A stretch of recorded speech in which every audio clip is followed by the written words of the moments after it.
vous regardez RTL. 7h44, excellente journée à vous tous qui écoutez RTL. Bonjour Marine Le Pen. Bonjour. Vous êtes présidente du Front National, bientôt Rassemblement National, et vous êtes ce matin l'invité de la première radio de France. Le gouvernement traverse une période sociale compliquée, le gouvernement et le pays par définition, avec de nombreux corps de métiers en colère, les cheminots de la SNCF, les salariés d'Air France, ou encore les étudiants et les universités. Emmanuel Macron a donc décidé de monter au créneau. Vous le savez, Marine Le Pen, il va faire la tournée des télévisions dans les prochains jours. D'abord jeudi, TF1 et dimanche soir sur BFM. Il était nécessaire qu'on l'entende. C'est-à-dire il va faire la chose qu'il fait en règle générale pas mal, à savoir de la communication à outrance. Donc il démultiplie les canaux pour pouvoir répondre effectivement à véritablement un rejet aujourd'hui de sa politique dans le pays. Un rejet qu'il avait réussi à compartimenter et qui aujourd'hui incontestablement se décompartimente. Voilà. Le trésor de Jean-Pierre Pernaut sur TF1 a été un choix clairement réfléchi. Il veut parler à la France de la ruralité, aux retraités. Ils se sont sentis, ils ont des raisons de se sentir oubliés par Emmanuel Macron. Bien sûr, ils sont même sacrifiés par Emmanuel Macron. La réalité est là, c'est que les retraités sont les victimes expiatoires des cadeaux qu'Emmanuel Macron a fait aux plus aisés des Français. Quant à la ruralité, elle n'est pas dans les radars d'Emmanuel Macron, ça ne l'intéresse pas.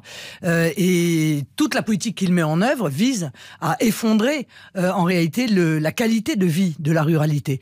Fermeture des gares, des petites lignes, on sait très bien que c'est ce qui va arriver, il faut arrêter de se raconter des histoires. Fermeture des classes, désertification, baisse des services publics. Moi je rappelle encore une fois qu'Emmanuel Macron a été, parce qu'on a tendance un peu à l'oublier, a été le principal conseiller de François Hollande durant le quinquennat de l'ancien président de la République. Et donc, il y a une certaine logique dans le fait de continuer cette politique de casse, de déconstruction de notre pays. L'émission de TF1 sera retransmise depuis la petite commune normande de Berduy, dans l'Orne. C'est un village de 1000 habitants. Vous avez fait un très bon score à la présidentielle. Oui, c'est léger. Vous pensez que c'est une réponse qui est apportée à votre opposition d'une façon ou d'une autre? C'est léger comme un congrès de charcuterie, si vous me permettez de ce choix. Bon, le problème de la communication, c'est qu'il ne faut pas trop en voir les ficelles, parce que sinon, on va vite se retrouver à faire un parallèle avec Nicolas Sarkozy, parallèle qui sera mérité. Mais on peut juste dire que le président de la République se préoccupe de parler aux sympathisants du Front National.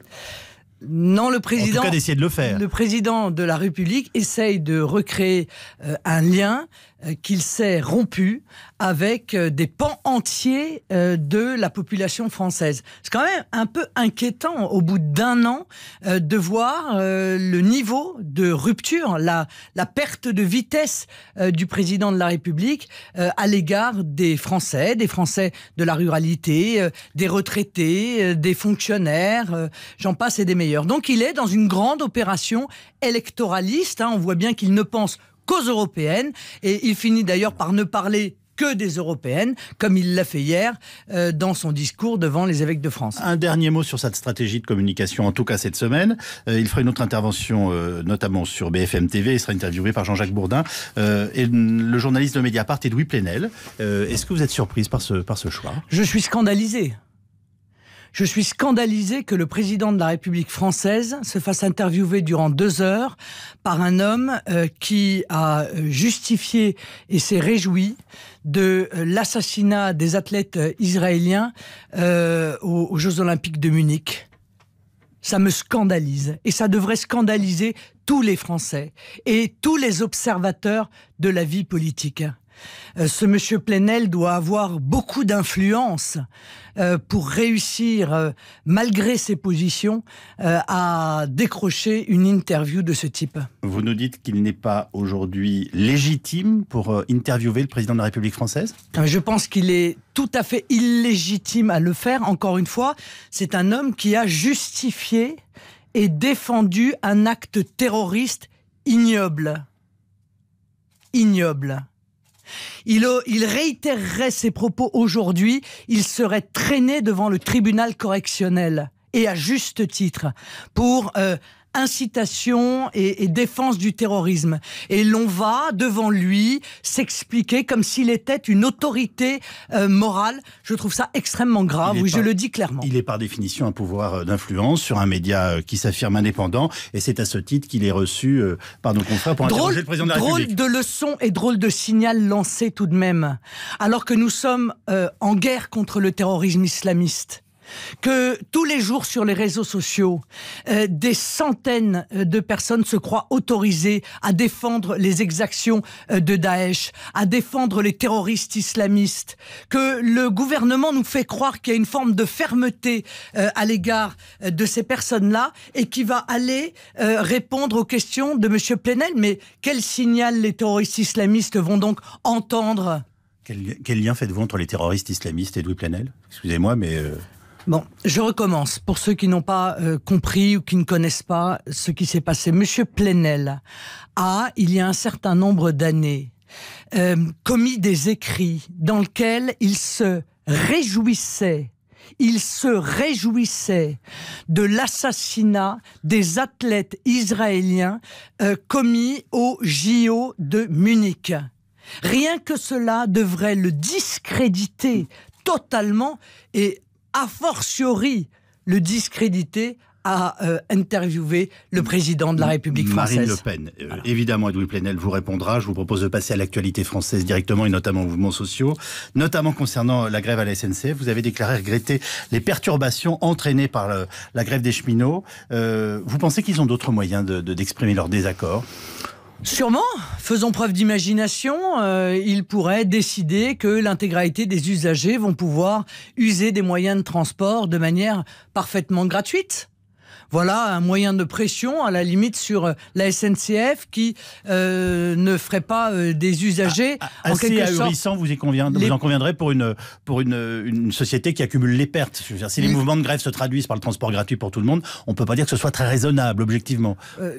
Permettez-moi de vous dire que de toute façon, la grève entraîne des perturbations telles qu'il y a évidemment une perte pour la SNCF. Bon, sauf que dans ma proposition, eh bien, les usagers et notamment les plus modestes ne seraient pas directement impactés par cette grève, car c'est cela qui fait un peu mal au cœur. Moi, je comprends tout à fait la position des cheminots et je défends la vision qu'ils portent de la SNCF, service public au sens plein et entier. Mais il est évident qu'il y a aujourd'hui des gens qui ont des pertes de salaire liées à cette grève. Donc, je leur demande, à la limite, de réfléchir à une autre forme d'action qui permettrait, en même temps d'exprimer leur mécontentement que je partage, et en même temps de ne pas avoir de conséquences trop lourdes pour nos compatriotes les plus modestes. L'évacuation est en cours à Notre-Dame-des-Landes. Vous étiez contre le projet d'aéroport. Est-ce que vous diriez ce matin que force est enfin la loi et que le gouvernement a fait ce qu'il devait faire? En l'occurrence, il expulse les zadistes. Moi, j'aurais souhaité que les zadistes soient expulsés avant que la décision sur Notre-Dame-des-Landes soit rendue, pour précisément rappeler l'autorité de l'État. Bon.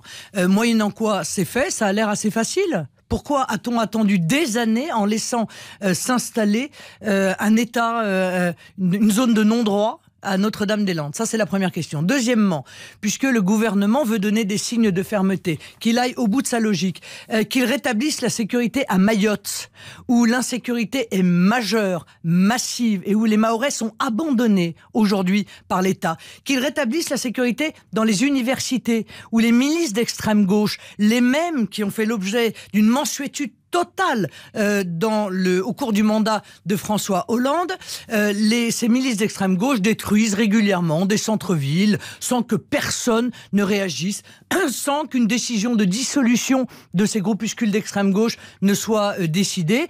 Je ne suis pas sûr que M. Macron ait d'ailleurs conseillé ça à François Hollande lorsqu'il était à ses côtés durant les 5 dernières années. Donc allons au bout de cela, parce que les zones de non-droit, elles sont en train de se démultiplier, et je ne vous parle même pas des banlieues dans lesquelles continuent à transiter des milliers d'armes, la drogue, j'en passe et des meilleurs, au point que les maires de banlieue finissent par rendre leur tablier ou à envisager la destruction de barres d'immeubles entiers en disant en réalité ce sont les dealers qui sont les dirigeants mouvements politiques de ces quartiers-là. Emmanuel Macron assistait hier soir à la conférence des évêques de France. Dans un discours fleuve, le président a assuré vouloir réparer, je cite, le lien entre l'Église et l'État qui, a-t-il dit, s'est abîmé. Que pensez-vous de ces propos ? Il ne nous a pas donné d'explication d'ailleurs sur ce qui aurait pu abîmer ce lien, de quelle manière ce lien avait été abîmé. Alors, j'entends chacun jouer les idiots utiles du système, hein, la gauche hurle à la mort, enfin l'extrême gauche hurle à la mort, du coup, les responsables catholiques sont très contents, en disant « Oh là là, qu'est-ce qu'il a été gentil avec nous, le président de la République ». Tout ça est une vaste opération électoraliste, ce que n'a pas manqué de comprendre ceux qui l'ont entendu longuement parler des élections européennes dans le cadre de ce discours. Moi, ce qui m'inquiète, je vais vous dire très franchement, d'abord, ça ressemble beaucoup, encore une fois, à du Sarko. Décidément, le nouveau monde ressemble quand même beaucoup à l'ancien monde. Ce qui m'inquiète, c'est que ça crée une forme de compétition des signes de reconnaissance entre religions. Hein. Les religions vont donc intervenir les unes après les autres en disant « Oui, mais alors nous, où est notre signe de reconnaissance ? Et il ne nous a pas montré autant d'affection à nous qu'à l'autre. » C'est exactement ce que la loi sur la laïcité veut éviter. Il ne fait pas de doute, pardonnez-moi, que la religion catholique occupe un espace dans l'histoire de notre pays qui peut mériter tout simplement, et je ne pense pas que vous le contestiez. Mais on peut le dire. Voilà, l'attention du président de la République. Mais le président de la République peut parfaitement le dire, cela. Il peut parfaitement admettre et répéter, comme je l'ai fait à de très nombreuses reprises, que tout à fait évidemment la France a des racines chrétiennes. Vous dites que joue un jeu dangereux sur le plan religieux vis-à-vis des autres religions ? Vous me permettez de vous indiquer quel va être le prochain stade de cela. Il s'agit là, dans l'esprit du président de la République, d'anesthésier les catholiques pour pouvoir demain s'attaquer à la loi de 1905. Voilà quelle est mon inquiétude. Je pense que tout cela vise en réalité à changer la loi de 1905 et je peux dire aux catholiques que ça n'est pas eux qui seront les bénéficiaires de ce changement. Merci beaucoup Marine Le Pen d'avoir été notre invitée ce matin en direct sur RTL, un entretien qui est à retrouver sur notre site rtl.fr. Bonne journée à vous.